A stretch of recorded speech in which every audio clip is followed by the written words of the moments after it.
Bonani, namhlanje inyanga ekuzodiac sign iLeo. Okusho ukuthi mina ngifastile for 3 days. Ifast yami ngizoyibreaka on Thursday. Okay. So namhlanje ngiza just nezinto ezimbalwa kulabo abajournalayo. Uyayazi journal entry yakho for every time unesikhathi esi-free 369 method esiyenzayo. So into engifuna ukuyi-emphasize ke nansi into ezokwenza ukuthi izinto zakho zenzeke noma zingenzeki. Okokuqala, ngesikhathi ubhala your journal entry, uyazi ukuthi fanele ukuthi lento oyenzayo oyibhalayo, you must accompany that with emotion, ihambisane nemizwa.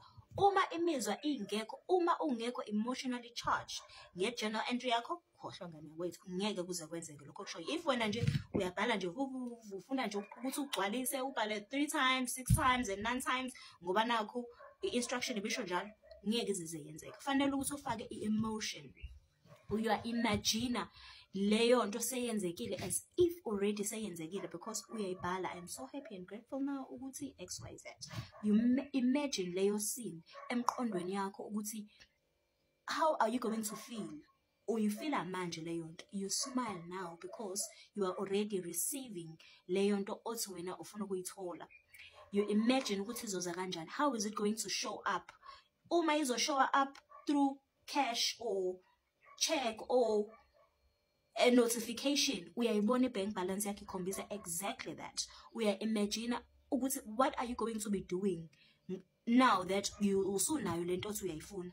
Njengoba uyibhala ufaka i-emotion, you are envisioning it, you are imagining. You cannot run away from imagine if uzofaka i-emotion with journal entry yakho. Okay? Bese okwesibili nokubalekile, kuzofanele ukuthi ube ne-faith. I-faith akuyona i-faith in a Christian context cha ukuthi oh I believe ukuthi kukhona a higher power or whatever is going on. I-faith yakho isho ukuthi uyazi ukuthi njengoba wenza lokho okwenzayo, there is a force that is working behind the scenes to make it happen. It has already started umsebenzi because you have already sent out a thought and we accompany it with emotion. So njengoba wenza lokho, you must have faith ukuthi what you are doing is going to happen exactly as it is. You must know ukuthi it has already started, the process has already started, there is no going back. You must just keep on being steadfast and just trust the process. And okugcina, okwesi-3, iba ne-action. Uzoba ne-inspired action towards izinto lezo othi wena ufuna ukuba nazo. Have an action every day. Take an action as of aligner towards your goal. Say for example, when ulindele ukuthi no ngifuna ukuthi yonke into ibe perfect eqala before I can start taking any action. You can't say you want to manifest a certain amount of money but you do not have any action that you are taking. Uma mhlawumbe ufuna ukuba, for example, nengadi, qala ngento encane that is working towards you having ingadi. Even if unganayo imbewu or ama-seedlings njengamanje, susukhula kule ndawo le ekhona. Love leyo ndawo, hlakula, susa. That is action. Leyo action ayisho ukuthi oh okay sengiyatshala ngoba ngisengifuna ukuba nengadi ngidle my own food engiyiproducera kona cha. You must take action.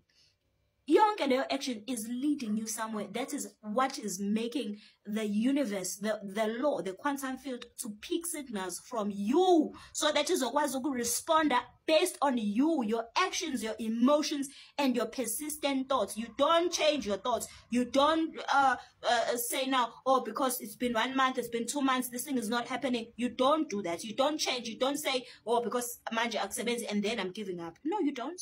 You keep on keeping on. You trust the process, and then uzobona izinto they are going to align automatically based on your action.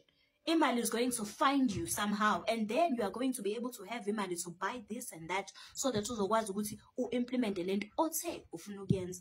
Now, be careful. This is like a bonus thing. Be careful when you get money as umuntu who normally doesn't have imali. Angazi ngabanye. Your nervous system izokulawula ifuna ukuthi indulge because ifuna ukufila safe. sinale imali engaka, asispende yonke, kuzobe kusho your nervous system engekho regulated because ayijwayele ukuba maybe with the flow. You must guard everything. Be intentional with every cent that you get.